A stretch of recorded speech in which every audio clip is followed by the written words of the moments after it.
Durante décadas, a Nickelodeon foi sinônimo de diversão para milhões de crianças e adolescentes ao redor do mundo. Com programas clássicos, o canal se consolidou como um gigante do entretenimento infantil. Porém, enquanto isso, nos bastidores existia uma realidade sombria. E recentemente, o documentário Silêncio no Set trouxe à tona relatos chocantes sobre abusos, manipulação e exploração sofridas pelas crianças que ali atuavam. Com testemunhos de ex-atores e atrizes como Drake Bell e Drake Josh, o documentário expõe detalhes sobre a pressão que os artistas sofriam. E o homem responsável por tudo isso seria Dan Schneider. No vídeo de hoje, então, vamos te contar sobre o escândalo da Nickelodeon e as 3 décadas de abuso nos bastidores. E aí pessoal, beleza? Meu nome é Bruno Fabio, esse aqui é o Planeta Novo e se você não é inscrito no canal, vai se inscrever agora e deixar o seu like para ajudar a gente. No vídeo de hoje a gente vai falar sobre a Nickelodeon e uma série de escândalos que a empresa enfrentou nos anos 90 e anos 2000. Hoje eu tenho aqui por trás da câmera Steak, o Digo Black, que vai me dar a meta de likes. Meta de like hoje eu quero 12.520 likes. 12.520 likes então, essa é a nossa meta, ajuda a bater aí. Também comenta qualquer coisa aí que dentro das primeiras 2 horas, qualquer comentário que rolar por aqui, a gente vai estar respondendo. Bom, então a gente tem que começar falando sobre os anos 90 e o contexto que tinha naquela época que possibilitaram a Nickelodeon se tornar muito grande. Naquela época a gente não tinha streamings como hoje, por exemplo, não tinha Netflix, Amazon Prime, algo do tipo. E a Disney ainda não era o que se tornou depois. Não era esse fenômeno global, principalmente dentro do mundo de TV a cabo. Então naquela época a TV a cabo era um mercado muito grande mundialmente e a Nickelodeon era basicamente a rainha do conteúdo infantil, principalmente dentro dos Estados Unidos. E nessa mesma época, do final dos anos 90 e indo para os anos 2000, um produtor levou o canal a outro nível internacionalmente,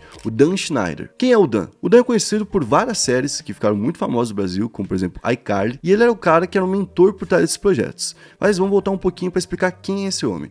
Ele nasceu em Memphis, no Tennessee, em 66, e no ensino médio ele se envolveu com teatro. Começou então a atuar. Antes de entrar de vez no ramo, ele trabalhou uma parte da vida dele consertando computadores, mas logo se mudou para Los Angeles para tentar emprego e nos anos 80 ele fez participações em papéis pequenos, dentro de filmes, fazendo figuração e coisas do tipo. Depois ele foi parar em uma série que se tornou muito grande nos Estados Unidos, chamada Head of the Class, que surgiu em 86, e ali ele ganhou fama como ator. Depois disso, ele passou para a vida de produtor. Em 93, ele foi contratado pela Nick para trabalhar na criação de um programa infantil, chamado All Daddy. Logo depois, ele lançou um outro programa bem conhecido aqui no Brasil, chamado Kenan Kel. E por fim, ele saiu dos 2 programas para poder focar em um novo programa que seria maior do que os 2, né? Que seria o The Amanda Show, que começou em 99 e estrelava Amanda Bynes. A Amanda foi uma atriz descoberta pelo Dan, né? Ela foi descoberta após a indicação de uma outra atriz da Nick, que tinha visto ela e achado ela engraçada. Então, o Dan foi até um clube de comédia, gostou da Amanda e decidiu colocar ela como protagonista da série. Ele começou a desenvolver uma relação muito próxima à Amanda, coisas comuns ali, como era necessário da profissão dele, e algumas coisas que chamavam a atenção. Por exemplo, ele pedia massagem o tempo todo pra ela, em troca de favores. Pedia carinhos também, em troca de mais participações, mais momentos dentro da série. E tinha algumas brincadeiras que, apesar de ser algo que poderia ser inocente, sabendo quem ele é hoje, a gente entende que tinha um duplo sentido ali. Bom, e foi aqui que a gente começou a ter alguns problemas com o Dan dentro da produção. A roteirista Chris Stratton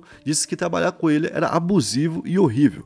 Já a Jenny Kilger, que também era roteirista, contou que o Dan dizia pra elas que mulher não sabia escrever piada e que elas estavam ali por outro motivo. Além disso, era comum que ele pedisse para que elas fizessem tudo, absolutamente tudo, em troca de dinheiro. Por exemplo, uma vez ele pediu para Jenny para tomar 1 litro de sorvete em meia hora. Ela fez isso, acabou passando mal e ele não pagou ela depois. Obviamente a pessoa não tinha como denunciar porque ainda tinha o sonho de aparecer numa série que seria dirigida por ele. E ele também pedia massagens e alguns toques físicos para essas roteiristas e ele chegou até a enviar e-mail para elas falando: faça, vou colocar sua sketch dentro do programa. Então, tipo assim, era um negócio que foi piorando com o tempo, né? Além disso, partindo desse poder que ele teria de colocar alguém na série ou não, ele chegou a fazer a Chris uma vez, subir numa mesa, ficar de 4 e fingir que tava fazendo sexo anal enquanto contava uma história. Ela tava contando uma história da vida dela, ele chegou no meio e falou: não, sobe na mesa, faz isso, simula ali essa cena e fica fingindo que tá no meio de uma relação sexual enquanto conta a história, tá ligado? Que absurdo. Ele foi realmente escalonando com o tempo e ficando cada vez pior, né? Além disso, a própria Jenny falou que o nome da Penelope Tight, que é uma personagem, né, foi escolhido porque Tight é um nome de uma parte do corpo que fica entre o pênis e o ânus. Então ele queria colocar como se fosse aqueles apitos caninos, né, pra alguém que visse e falasse: ó, isso aqui não deveria estar nesse local, né? Então foi quando a Jenny e a Chris decidiram processar ele, o Dan, pela primeira vez lá no final dos anos 90 e começo dos anos 2000. Só que, nessa época, esse caso passou passou muito despercebido porque outros casos estavam rolando na Nick. E agora que a gente vai para um segundo caso. A gente vai falar de Jason Hand e o que ele fez com Brady Carlile, que foi um ator de 11 anos que conseguiu uma vaga esporádica no Amanda Show. Bom, basicamente esse Jason Hand era um assistente de produção que era muito bem relacionado com os atores mirins, que eram todas crianças, né? E os pais também. Tanto que ele era considerado um cara de confiança lá dentro. Ah, tu quer saber alguma coisa? Fala com esse cara. Ah, quer que a criança tome remédio em tal momento? Fala com esse cara. Ele é bem responsável, ele cuida muito das crianças. E o Brand, então, entrou no programa, conheceu o Jason e a família do Brand viu no Jason uma figura para se confiar. Uma semana depois que a Brand participou de um episódio do programa, ela recebeu um e-mail do Jason e nesse e-mail ele falava coisas comuns. A mãe foi lá e viu e falou, não, é o Jason conversando, tudo bem, né? Posso deixar ela conversar com ele. E aí, do nada, ela passou a conversar com ele em outra rede social, não mais no e-mail. E isso chamou a atenção da mãe. A mãe então foi ver a conversa e na conversa ele tava pedindo para se encontrar com ela, próximo da casa dela, que ela saísse de casa sem avisar a mãe e fosse até esse local, e que ela não falasse pra mãe e nem deixasse a mãe saber que ele tinha perguntado aquilo. A mãe dela viu e impediu que acontecesse. Só que, num outro dia, a Brand simplesmente desligou o computador e saiu correndo pro quarto, batendo na porta e chorando. Imagina, a mãe viu lá a criança do nada, né? Tava mexendo no PC, saindo em desespero, chorando. A reação da mãe foi ir até o notebook pra ver o que tava rolando. Quando ela abriu o notebook, tinha um e-mail com uma foto do Jason se masturbando, cara, que ele tinha enviado pra uma criança de 11 anos. Na descrição ele falava que queria que ela visse que ele tava pensando nela, cara. Então um caso muito bizarro e a mãe naquele momento optou por não denunciar, cara. Então ele continuou solto por um tempo ainda. A polícia não foi acionada e ele só foi preso anos depois, em 2003, quando revistaram a casa dele, através de outras denúncias, né? E encontraram mais de 10 mil imagens inapropriadas envolvendo crianças. Tinham 1.768 imagens de meninas em poses eróticas, 238 imagens de meninas em poses sexualmente explícitas e também tinham 2 imagens de crianças literalmente sendo abusadas dentro de um fetichismo, além de 7 vídeos explícitos entre menores. Ele tinha tudo isso, o que já é muito bizarro, e ele ainda tinha algo pior, ele tinha um saco com ziplocs. Dentro desse ziploc, tipo um saquinho assim, dentro do ziploc tinha um papel dobrado com o nome de cada uma das vítimas e algum pertence delas, uma meia, um caderno, uma boneca, algo do tipo, um saco enorme, cheio de nomes e cheio de pertences. Dentro do saco tinha um ziploc com o nome da Brand, e foi assim que a polícia foi até a mãe dela, e a mãe dela então decidiu denunciar o que acontecia. Nessa busca que foi feita também encontraram um diário onde ele falava basicamente tudo que ele cometia. No início ele já fala o seguinte: eu sou um pedófilo de corpo e alma. Eu realmente tenho cedido ao desejo por meninas nas últimas semanas. Eu até luto no dia a dia para encontrar uma vítima para violentar se for preciso. Gente, tipo... É muito chocante, mano. Mano, é absurdo que esse cara tava trabalhando com um monte de criança. Tá? É realmente muito absurdo. E essa não foi a única denúncia que a polícia conseguiu, obviamente. Uma outra atriz também entrou ali com uma denúncia. Ela que participou da série Cousin Skeeter quando ela tinha apenas 9 anos. E ela contou que um dia ele foi até a casa dela, tava no quarto dela jogando videogame com ela, né? E do nada ele beijou ela 2 vezes. Deu 2 selinhos nela. No segundo, ele tentou forçar a língua dentro da boca dela. Ela se afastou naquele momento, ficou assustada, obviamente, né? E ele disse pra ela não contar pra mãe sobre os beijos. Que inclusive, se ela não contasse, ela ia continuar aparecendo no programa. A menina então contou e foi feita uma denúncia contra ele. Com as 2 denúncias, ele pegou então uma pena de 6 anos de cadeia. 6 anos só. Ainda no meio desse tempo, a gente teve uma outra prisão dentro da Nick. 4 meses depois, um outro membro foi preso, que é o Brian Peck. Ele que foi conhecido como Pickle Boy por conta da série Amanda Show. Basicamente, o Pickle Boy era um menino que andava com picles o tempo todo e ele fazia piadas sobre pepino. Porque o pepino parece um pênis. Então, ele ficava com o pepino assim, perto do rosto. Ele ficava com o pepino assim, perto do rosto das meninas. As meninas do nada estavam com o pepino na boca. Coisa do tipo assim. É literalmente conteúdo sexual envolvendo crianças. Então, isso dentro da série já é muito bizarro, certo? Mas o que ele fazia no íntimo era ainda mais bizarro. Uma vez ele fez um churrasco na casa dele, chamou toda a produção. E aí um cara, o Kyle Sullivan, viu um quadro que achou muito estranho. Um quadro de um palhaço segurando alguns balões, e não era um quadro muito bem feito, e ele ficou olhando para aquilo, né? E aí o Brian chegou perto dele, colocou a mão no ombro dele e falou: gostou do quadro? Vê mais de perto. Chegou perto do quadro, virou o quadro e na parte de trás estava escrito: para Brian, espero que você goste. Seu amigo John Wayne Gacy. Quem conhece, agora caiu para trás. Para quem não conhece, John Wayne Gacy é um dos maiores serial killers da história dos Estados Unidos. Esse cara, ele basicamente pegava menores de idade, garotos entre 12 e 14 anos, por aí, tirava a vida deles, antes abusava deles muito, né? E depois, para sumir com eles, enterrava no quintal da própria casa, tendo uma mulher que morava com ele e tendo uma família por ali. Tudo isso escondido da família. Esse cara era amigo pessoal do Brian e escrevia cartas e cartas para ele, tanto que tinha uma pilha de cartas que foi mostrado naquele momento ali para poder se vangloriar, né? Ele falou, olha as cartas que eu tenho dele aqui. E ele acabou sendo preso por 11 acusações de abuso sexual feitas por uma única pessoa, por um único ator. Quem que era esse ator? Era o Drake Bell, do Drake Josh. Uma outra série que também ficou muito famosa aqui no Brasil. Inclusive, a gente vai fazer um vídeo somente sobre esse caso, porque esse caso é muito longo e o Drake fez uma denúncia realmente muito detalhada sobre tudo que aconteceu. Quando o Drake conheceu ele, começou a se apegar nele, né? Ele se comportava como criança, esse negócio de tipo, vou jogar o seu joguinho, vou entrar no seu mundo, vou brincar com você de bonequinha. Tá brincando de fazer chazinho pra boneca? Vou brincar com você, sabe? Tipo, esse comportamento que parece um negócio, tipo, que pessoa legal, né? Tá entrando no universo da criança, tipo, tem uma mente boa. Mas ele fazia isso pra ganhar a confiança, principalmente dos pais, ao verem isso, e da criança. E aí depois ele se aproximou de um jeito que a criança não queria mais confiar nos pais. Foi o que ele fez com o Drake. O pai dele sempre desconfiou da relação que ele tinha. Falou, cara, esse cara é muito estranho.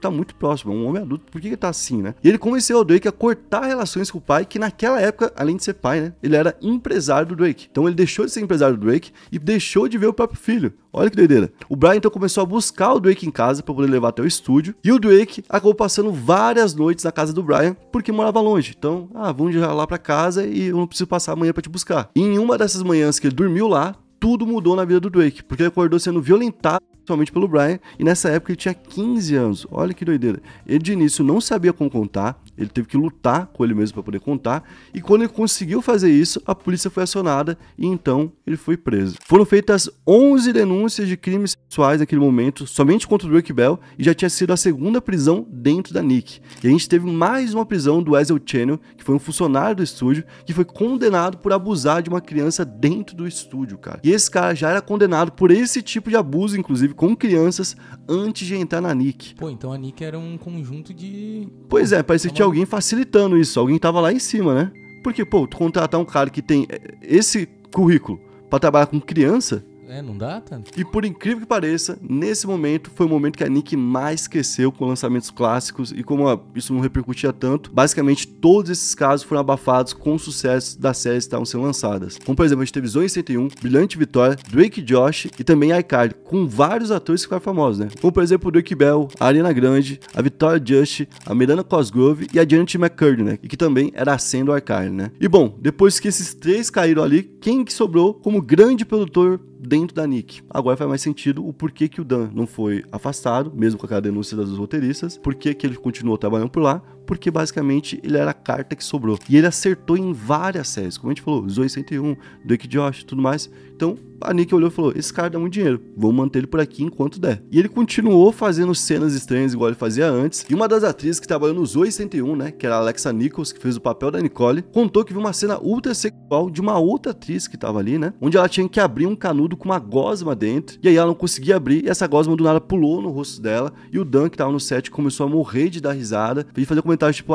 parecia esperma, tá ligado? Algo que, né, não cabia, obviamente. E mesmo com essas práticas que foram denunciadas depois, ele continuou dentro da Nick até 2014, onde ele chegou a ser homenageado pela empresa, dentro de uma premiação chamada Kids Choice Awards, né? O nome até já chama a atenção pelo Kids enorme ali, né? E basicamente todo mundo que trabalhou com ele foi chamado pro palco para poder aplaudir ele. Mas tinha uma pessoa que não tava lá, que era a Janet McCurdy, que era a Sam. E essa ausência chamou a atenção de muita gente. Anos depois, 8 anos depois, ela lançou um livro sobre a vida dela, falou sobre os abusos que ela sofreu da mãe dela, que a mãe obrigou a ela a ter essa vida de atriz, que ela não queria ter essa vida de atriz, né? E ela falou sobre um chefe, não deu nome, não falou o nome do Dan, mas obviamente era o Dan, ela descreveu totalmente ele, né? Que era muito abusivo, que fazia coisas que não eram apropriadas para a idade dela. Ela também contou que uma vez ela estava participando de um outro programa, que não era a Carly, que era Sam Cat, onde ela fazia um papel junto da Ariana Grande, e que o set ficou tão ruim pelas coisas que ela estava fazendo, que a Nick teve que fazer uma investigação que estava rolando, e o Dan foi apontado como responsável por toda aquela crise. Então, ele foi proibido de interagir com o elenco na gravação.